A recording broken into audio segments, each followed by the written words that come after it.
There's a lot of work happening to transition the global economy to a new path, but obviously it's going to take a lot of work, a lot of smart policy, institutional support, funding, political movement building, and the list goes on.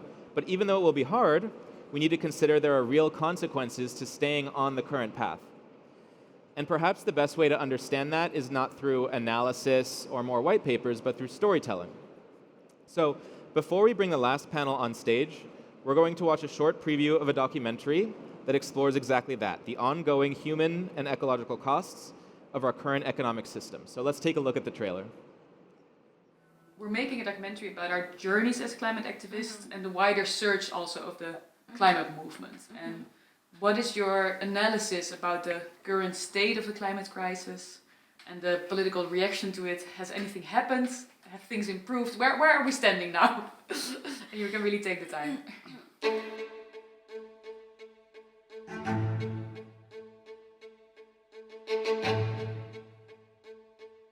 The European Green Deal will be our growth strategy. We are basically begging institutions to do their work. This is forbidden to them. What can we expect from them when they're proposing to open a mine? One day we shut down the factory, but we have decided it years and years before. They use this loophole to start building turbines on Sami grazing areas. This is a huge land grab. You might as well bomb our islands instead of making us suffer only to witness our slow and fateful demise.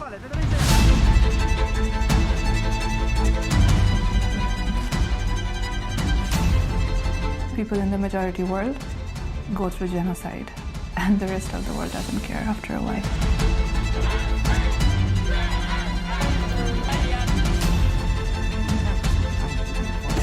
Who are we growing this economy for? And what is the cost for humanity?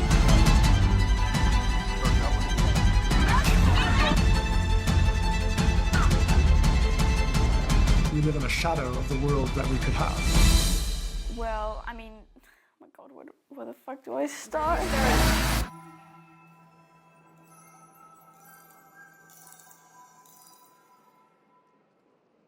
So I think that gives us a pretty good sense of what's at stake.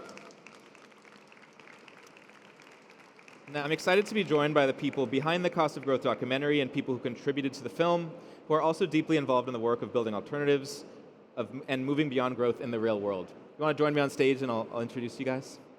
Welcome, welcome. All three of you. Yeah, please. Come on, come on. Welcome.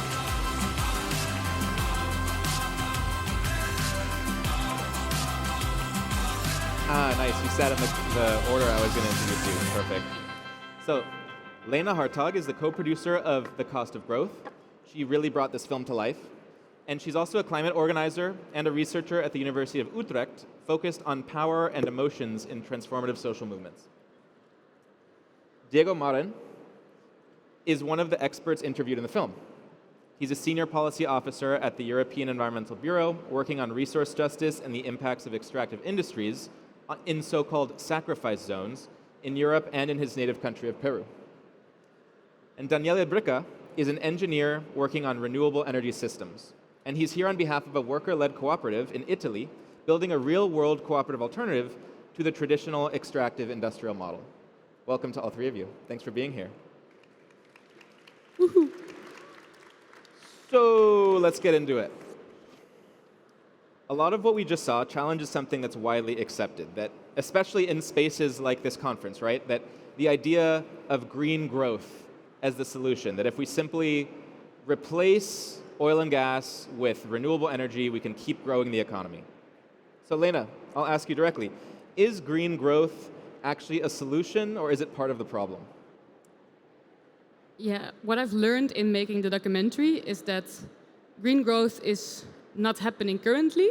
So we're not right now replacing energy for a more sustainable way of doing things, and it will definitely not be able to happen in the future. Because if we have to keep growing our economies with 2 to 3% BBP, then we have to every time replace this new production also with so-called green energies. So in our documentary, we looked not just going beyond growth, as Kate and Rob have so nicely mentioned, but also what's below our growth. And if you look at what's below growth in the European economy, then you'll very soon bump to its colonial, imperialist, and capitalist roots. And if you do that, it's really not a surprise that what is now being presented as green growth is merely a strategy to keep Europe's geopolitical position safe and a new industry to grow. And the clearest example of that right now is how quickly the investments from the Green New Deal have been moved to rearm Europe.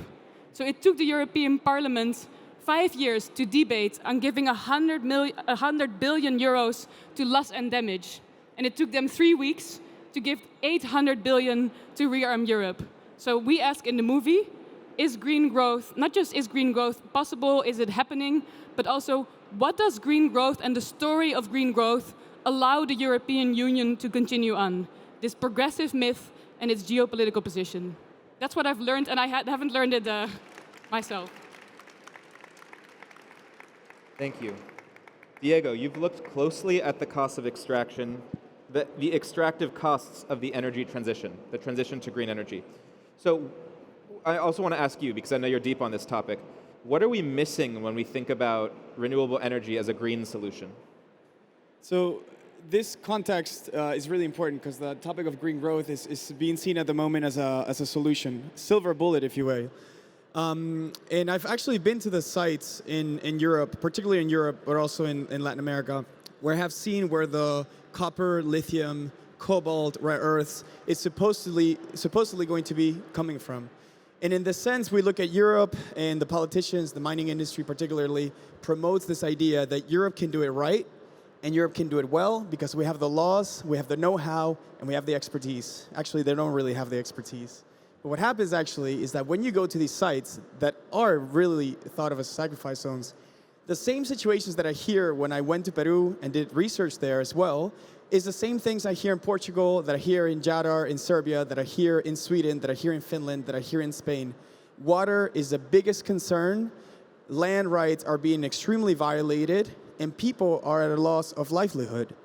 So they're being seen as take the resources, build the electric vehicles and the batteries somewhere else, and leave this land wasted. And the reason why I say it wasted is because right now, currently in Europe, you might not be in this bubble if you don't follow legislation in Europe. But this idea that I mentioned earlier about Europeans knowing how to do mining right, because we have the regulations, are themselves being undone. Right now, the Water Framework Directive, which is one of the most ambitious laws in the world to protect water, is being actively undermined by the mining industry behind closed-door meetings with the Commission to actually undo the ambition of the Water Framework Directive. In a case particularly that I was closely following in Sweden, in southern Sweden, Lake Vättern, for those that might not know, there's a lake that provides water for around 300 to 500,000 people, and potentially in the coming years, 200,000 more. This lake right now is being seen as a sacrifice zone to extract rare earths, primarily for now, as you mentioned, the defense industry, also the battery industry, the electric vehicles, what have you, but also drones, to say the least. But what I'm saying is that this lake that actually provides drinking water for people might actually be polluted for this supposedly green and defense goals. So at the end of the day, we really have to ask if the solution becomes itself a disease, what is the alternative to this that we're not exploring? Thank you, Diego. Now, Daniele, I'd love to get your perspective here because you are a solar energy engineer, which means that you are working within the energy transition, but you're trying to do it in a socially responsible way, in a cooperative way. And so, as someone working in that perspective, how does this dynamic play out? So yeah, so I ask everyone to permit me sometimes to read some notes because I'm representing all the workers movement. They created the GFF Cooperative and JKN Factory, if any of you heard of it, and it's in the cost of growth. Thank you. And they should have come here with me. They couldn't. We are struggling. So I'm here. I want to bring their words. So permit me this. So I'm an energy engineer. I'm a researcher.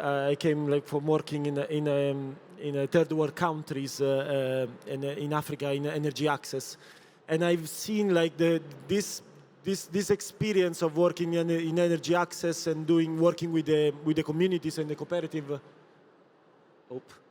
Come back in Europe when we started all the green transition led by renewable energy communities. So what is happening in the last 5 to 10 years with the RED 1, RED 2.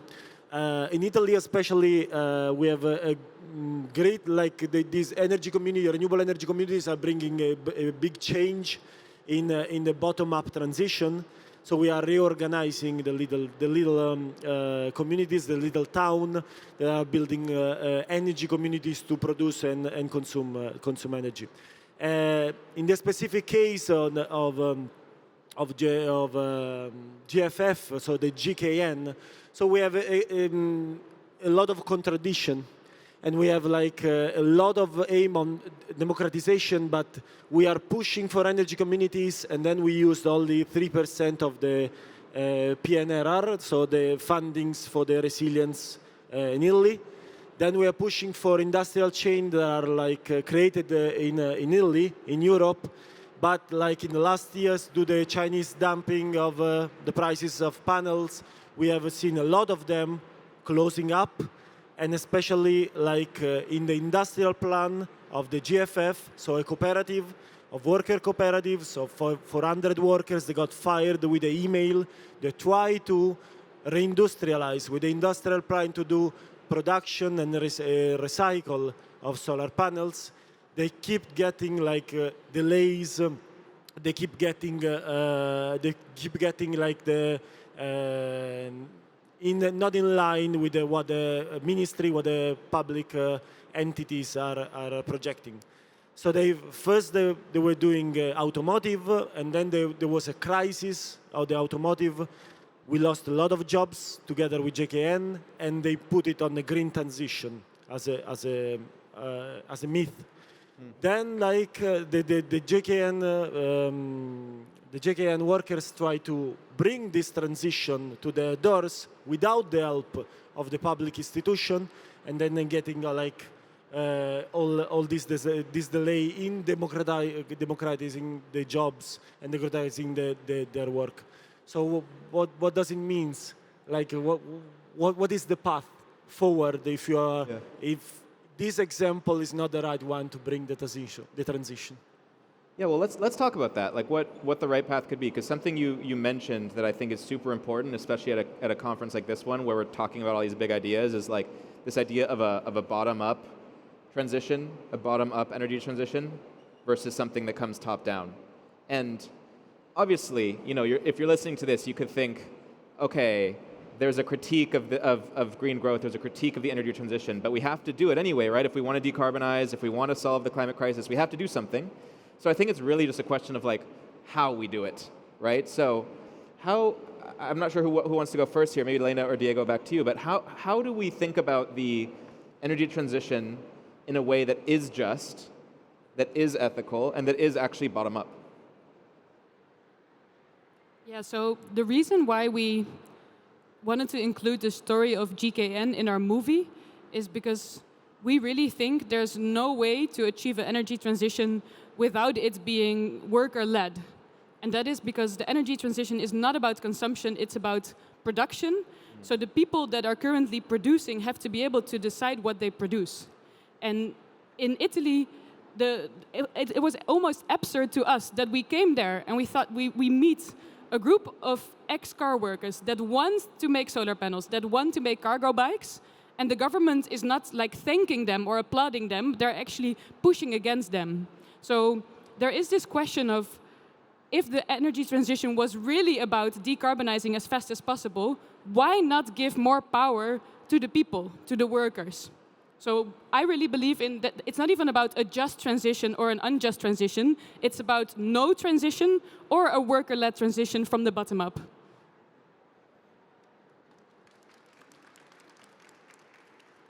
To go off of that, I mean, in the terms of critical raw materials, you may have heard this term floating around a lot, and quite more importantly in the last couple of years, especially since the COVID crisis. What this has done is that it has really shaken the supply chains of manufacturers, primarily in Europe. Germany is a particularly hit by the supply chain crunches post-COVID, or during COVID, I should say. So what this has done is that the EU, calculates these numbers of how much materials we need. Not only the EU, but also the United States. Japan has their own list of critical raw materials.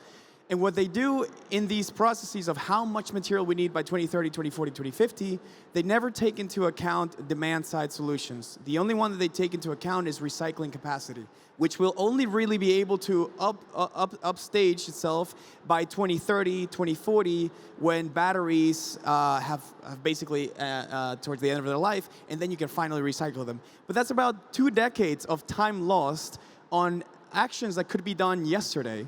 And primarily, this is the idea that we should really take into account when we're talking about critical raw materials. What is the avoid shift portion of material procurement? And that is largely what doesn't exist. Right now, they're focusing on increase, improve. That's really what it is. Sorry, improve and increase. Improve material efficiency, which is absolutely needed. Improves recycling capacity. And then increase extraction of materials. And like I mentioned, a lot of these extraction sites around the world is located in areas that are particularly important, not only for biodiversity, but also for water, for drinking water, and also for indigenous people. 54% of critical raw materials around the world are situated near or inside lands of indigenous communities. So we're looking to, if the industry does get its way, looking to create many more sacrifice zones around the world. And I should say also, that this creates the notion that these people are deemed sacrificable for the greater good. That is a colonial mindset, right? Whatever the greater good has been determined has not been decided by the people that are affected by it. Not only the workers, but also the indigenous communities on the ground, the people who own farms that are living off the land, right? To provide food, let's say, for the people that are actually procuring these materials, right? In the case of Jadar, for example, in Serbia, it's a particularly important agricultural site in Serbia that produces tremendous amounts of food, not only for Serbian consumption, but also to export. And now it's being deemed sacrificable for lithium demand. Now I should say, and I'll just break it here, when I mention avoid shift, this sounds easy, but it actually is. By that I mean, projections into the future of materials don't take into account whatsoever demand-side solutions. But right now, what cities could do, particularly urban areas, in the case of Paris right now, for example, just to give you an idea, has implemented a lot of people-centered urban design, which has not only increased the life satisfaction in Paris itself, but actually has reduced air pollution here. Now, this is great and has been done from a climate perspective, but it should also be done from materials perspective. It's not only about cleaning the air because you drive an electric vehicle, but it's riding your bike because it gets you faster there and it exercises you, and you're also needing many lower amount of materials, and also making rail cheap. Just to give you an idea, Germany, post-COVID crisis, right, had a €9 plan for a rail. And what this actually did, it impacted very positively to people that didn't actually used to travel, but now they're able to travel on a low consumption, energy consumption type of way. And it even reduced mobility emissions in Germany, as has been calculated. Unfortunately, that program was reduced and is no longer existing. But what I'm saying is that cities, urban areas, countries themselves can implement this avoid shift notion to actively reduce demand for critical raw materials. And in some cases, 50% of lithium demand could be reduced by such implementation of policies. And unfortunately, this is now being talked about, and it's going to be much more talked about now because of the war in Iran is really shaking up supply chains right now. We're not really feeling the effects just yet, but we will this month, and particularly the next month as well, if things don't change. So crisis will itself bring new ways of thinking, and I'm quite positive, at least, hopeful, that us as working class and people especially mobilizing out there will be able to push a new narrative that challenges really the common status quo.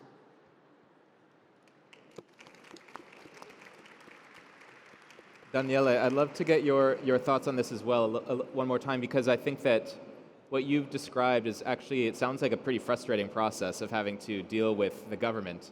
But of course, there's a vision that we need to hold on to, that this can be managed in a way that is actually good for workers and good for the environment and properly sustainable. So I wonder if, and we also heard, just before this, a conversation from a UN official who basically had this great plan for building a new economy. And so I wonder, from your perspective, like, what do you want us to take away from this conversation, from a perspective of someone who's trying to build within the system, trying to build cooperatively? That we're going to walk away from here with a lot of different ideas, but if we could take away something for the support that your community needs from the cooperative and worker angle, like, what should we know coming away from this conversation? So thank you, Michael. First thing, for who not knows like the JKN, I just want to read a second like the achievement, what they were able to do. So a group of workers, like they are the example. Now the bottom-up example we are looking for in Europe. So a group of workers that like stop a delocalization and say like the work have to stay in our borders, have to stay in our town, and then start organizing without asking the help of anyone. They started organizing. We follow them.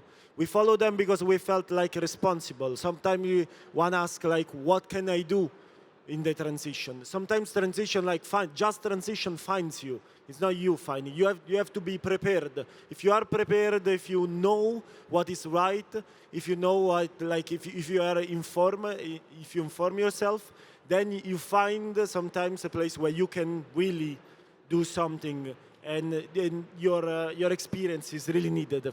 So what they were able to achieve, and we, researchers, volunteers, social movement activists, we follow them because it was such an example of bottom-up, we couldn't do anyway. So they were able to like maintain the assembly of the factory for more than 1,600 days and night in the factory. They were able to build a cooperative. They were able to do 4 due diligence without the private and public help. 4 due diligence where investors and banks evaluated every little detail of their industrial plan for their industrialization to produce and recycle solar panels. They were able to get a first crowdfunding of 180,000 when the aim was 50,000 to support their consultancy and they travel around Europe. And now it's open a crowdfunding that is aimed to reach 2 million and is already at 800,000 euro. And they were able to organize festival of working class that no one knows the literature of working class for 4 years, bringing more than 20,000 people in Florence, in Campi Bisenzio, that is a place no one knew before. And they were able even to reach cooperative around Europe, create connection with cooperative, and create a business plan that was built on rethinking the industrial chain. And they have more than 50 megawatt of pre-orders already signed by cooperative around Europe to pre-order the panels of JKN. So the point is that was not easy. The main 3 points were we were able to engage the stakeholder of the value chain because we are rethinking the value chain. So the price, the manufacturing, the low price of the Chinese is not like we started from an industry and think how to lower the price. We are thinking how in a cooperative way to manage with the other cooperative production, with installation, with recycle, with transportation. So rethink where are the costs and how we can manage for the last clients that is the same people that is inside the cooperative. So I'm a member of a cooperative, I'm the same client that buying solar panels, so I know how much I can spend, not how much margin there is, but because the cooperative has no margin. So that is the model. And we worked in a transparent way with the industry, and we worked with the researchers in a way that they shared with us information they usually don't share about the real cost of the material, about where the material comes from, because they saw something more. So there are private companies and industry that are looking for this transition. So the point is that thanks to the workers moving this flow, a lot of people, a lot of from the public to the private to the researcher aligned with the worker movement, and it become just in a way we are doing it, not like from deciding what just mean, but staying inside, seeing what are the needs, what you can do, what are the real limitations, and then provide from there. Now we are working, now we are trying to reach the last part of funding. We are here to look for investors to reach the last part of fundings and create an example that can resonate in all the factory around Europe that suffer the delocalization and want to reindustrialize, and researchers that want to have contact with the urgency and the proximity of what just transition means. Thank you, Daniele. So maybe with a final word, Lena, I think that something that's really great about your perspective, Daniele, is that it's one that isn't often included in the conversations about these big ideas in terms of what do the workers and the cooperatives actually need who are building from the bottom up. And so Lena, as we wrap up the second day of this big conference, I wonder if you have a final reflection for us on other perspectives that you think needs to be included, and that you're excited to represent with your film. Yeah, I mean the very first thing is stand behind radical alternatives. So Daniele has already described it. Go to him, find out more about the GKN Collective, because if we can show in one place that it's possible to localize the economy bottom up, it's much easier to do it in other places. And the second is keep connecting the dots between the crises of our time. If you're anything like me, you'll hold back in places like this on talking about Gaza, on talking about imperialism, on talking about decolonization, and you might hold back because you're afraid to lose a conversation with an investor and you don't want to speak your own truth. So honor the truth. There is a connection with the industrial warmth complex and the current European economy. And I'm not saying all of us should be campaigning on that. It might be very strategic to campaign with different banners, but there should be spaces where we can speak the truth together. And I think that's the last thing I want to say. We really believe in democratizing the economy. But to go beyond growth, we have to acknowledge what's below our growth. Because otherwise we will keep reproducing the same power dynamics that have brought us as we are here today. So we need to build critical power literacy through popular education. And that's what we're going to be working on. Independent media that mainstreams some of the ideas that are being talked about in the most radical spaces here. So go to Daniele, come to me if you're interested in the ideas we're talking about. And yeah, keep speaking the truth, because I love to long for the future, and it makes my body feel so good.